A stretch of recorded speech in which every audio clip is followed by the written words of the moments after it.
రాజా శ్రీనివాస్ గారు, ప్రధానంగా ఎక్కువ మంది మాట్లాడుకునేది ఆయిల్కి సంబంధించి, అలాగే గ్యాస్ ఉత్పత్తులకు సంబంధించి. అంటే ఈ పెట్రోలియం ఉత్పత్తులు వీటన్నిటికీ మనం గల్ఫ్ దేశాల మీద ఆధారపడుతున్నాం. ఇప్పుడు యుద్ధం వల్ల కొంత అది ఇబ్బందిగా మారబోతుందన్నది ఒక చర్చ జరుగుతోంది.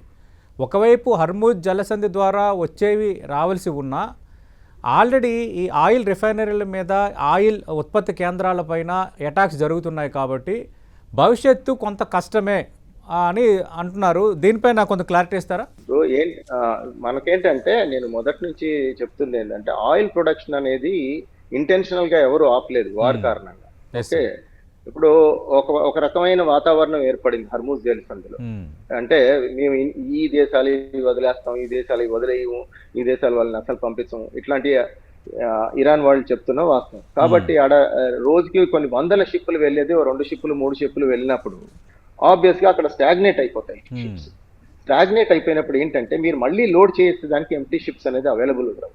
మీరు ఎంత ప్రొడక్షన్ చేసినా కానీ ఎంటీ షిప్స్ అవైలబుల్ లేనప్పుడు ఏమవుతుంది, మీరు ప్రొడక్షన్ కట్టేలు చేసుకోవాలి. ప్రొడ్యూస్ చేసుకొని కంట్రీలో ఎక్కడ స్టోర్ చేసుకోలేరు కదా.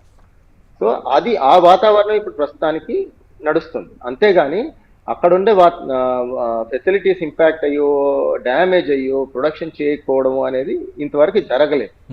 ఇప్పుడు యుఏఈ వరకు, నాకు మిగతా దేశాల సంగతి గురించి మాట్లాడదలుచుకోలేదు, కానీ యుఏఈ వరకు అయితే గవర్నమెంట్ ప్రోయాక్టివ్ గా తీసుకున్న నిర్ణయాల వల్లే ఎంత ఆయిల్ మనం మార్కెట్ లోకి రిలీజ్ చేస్తే మనకు ప్రాసెస్ అంటే అక్కడి నుంచి జలసంధి ద్వారా వెళ్ళిపోతుంది అనేది అంతే ఆయిల్ మాత్రమే వాళ్ళు రిలీజ్ చేస్తున్నారు. అంతేగాని వాళ్ళు ప్రొడక్షన్ చేయలేక కాదు, వాళ్ళ దగ్గర కెపాసిటీ లేక కాదు. ఈ రోజు కాకపోతే రేపైనా రిలీజ్ చేస్తారు. వాళ్ళు ప్రోయాక్టివ్ గా చేసుకొని వాళ్ళ ఆయిల్ రిఫైనరీసే కావచ్చు, ఆయిల్ ఎక్స్ప్లోరేషన్ ఫెసిలిటీసే కావచ్చు, వీటి చుట్టూ పగడ్బందీగా వాళ్ళు రక్షణ కవచాలను ఏర్పాటు చేసి పెట్టుకున్నారు. ఇంతవరకు ఆయిల్ ఫీల్డ్ మీద జరిగింది ఏమీ లేదు. అంటే రాజా శ్రీనివాస్ గారు, బయట ఒక చర్చ జరుగుతోంది. అంటే గల్ఫ్ దేశాల్లో ఆయిల్ ప్రొడక్షన్ ఆగిపోయింది, ఆల్రెడీ బయటకు తీసి ప్రాసెస్ చేసిన స్టాక్ మాత్రమే సప్లై చేస్తున్నారు అన్న ప్రచారం జరుగుతోంది.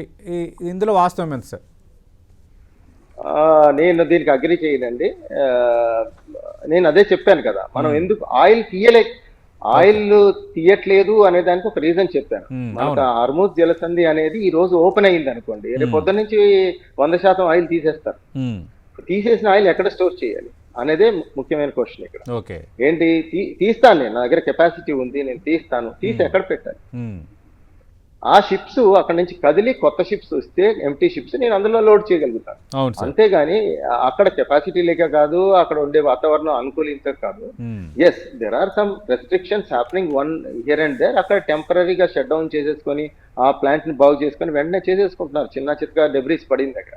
అంతేగాని మేజర్ మిసైల్ అటాక్స్ అనేది ఆయిల్ ఇన్స్టలేషన్ మీద యుఏఈకి అయితే ఇంతవరకు జరగలేదని నాకున్న సమాచారం. ఓకే, అంటే ఒకవేళ మీరు అంటున్నట్టు ఆ స్టాక్ అయిపోయేలోపు యుద్ధం ముగియపోతే పరిస్థితి ఏంటి సార్? అలా అని ఏం లేదు. ఇప్పుడు నేను అదే చెప్పాను కదా, మేము ఈ రోజు కూడా యుఏఈలో ఆయిల్ ప్రొడక్షన్ అవుతుంది. అలానే మేము క్లోజ్ చేయలేదు ఎక్కడ. నేను అదే మీకు రిపీటెడ్ గా చెప్తున్నా. ఇంతవరకు మీకు ఎక్కడి నుంచి వచ్చింది ఇన్ఫర్మేషన్ నాకు తెలియదు, కానీ కంప్లీట్ గా ప్రొడక్షన్ ఆఫ్ చేసింది అనేది వేరే దేశాలు ఏమన్నా అయ్యి ఉంటాయేమో, కానీ యుఏఈ పరంగా మాత్రం ఇంతవరకు ప్రొడక్షన్ ఆపిన దాఖలాలు లేవు నాకు తెలిసి. సార్, అంటే ఇప్పుడు జనరల్గా ఓకే, యుఏఈ మిగతా గల్ఫ్ దేశాలు మనం ఆధారపడటం అనేది అది ఒక ఇంటర్లింక్డ్గా ఉంది. కానీ ఇప్పుడు ఏంటంటే భారత్లో కూడా ఒక రకమైన భయం, అంటే మన దేశంలో కూడా ఒక రకమైన భయం స్టార్ట్ అయింది. అంటే పాకిస్తాన్లో పెట్రోల్ నిన్న 459 రూపాయలు అయింది. మరికొన్ని దేశాల్లో పెట్రోలు, డీజిల్ ఉత్పత్తులు పెరిగాయి, కొంచెం రిస్ట్రిక్షన్స్ పెడుతున్నారు ఎంత తీసుకోవాలన్న దానిపైన అని. అంటే యుద్ధం కొనసాగితే భారత్లో కూడా ఆ పరిస్థితి రావచ్చా? మనకున్న ఆల్టర్నేటివ్స్ ఏమేమి ఉంటాయి సార్? ఇప్పటి వరకు అంటే నాకున్న నాలెడ్జ్ ప్రకారం చెప్తున్నానండి, India majority of the oil మనం ఇంపోర్ట్ మీదే డిపెండ్ అవుతాం. ఒక 30 to 40% ఆయిల్ మనం ఇన్ హౌస్ ప్రొడక్షన్ చేసినా మిగతా 70%, 60 to 70% ఆయిల్ ఏదైతుందో మనం ఇంపోర్ట్ మీదే డిపెండ్ అవుతాం. ఇప్పటి వరకు మనం మెజారిటీగా గల్ఫ్ దేశాల మీద ఆధారపడ్డాం. ఓకే, అలా అని వేరే దేశాలు లేవని కాదు, వెనిజులా ఇలాంటి దేశాలు చాలా ఉన్నాయి.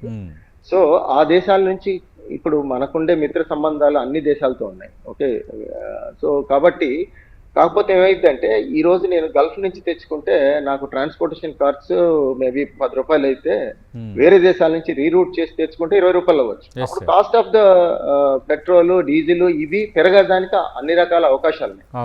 దానికనే ఇప్పుడు మీరు చూస్తే ఈ డ్రైవ్, మీరు ఇండియాలో చూసిన డ్రైవ్ చాలా చేంజ్ వచ్చింది గత 4-5 సంవత్సరాల నుంచి చూస్తే. అన్కన్వెన్షనల్ ఎనర్జీస్ ఏవైతే ఉన్నాయో, ఏది సోలార్ ఎనర్జీ కానీ, వీటి మీద మనం చాలా డిపెండ్ అయ్యి చాలా ప్రొడక్షన్ చేస్తున్నాం. Yes, sir. స్లోగా ఈ రోజు మీరు హైదరాబాద్ లో చూస్తే మేబీ 20-30% ఈ వెహికల్స్ ఉన్నాయి. Hmm. అంటే పీపుల్ లో కూడా అవేర్నెస్ వచ్చింది. Government is getting succeeded in terms of getting unconventional energy on board with the people.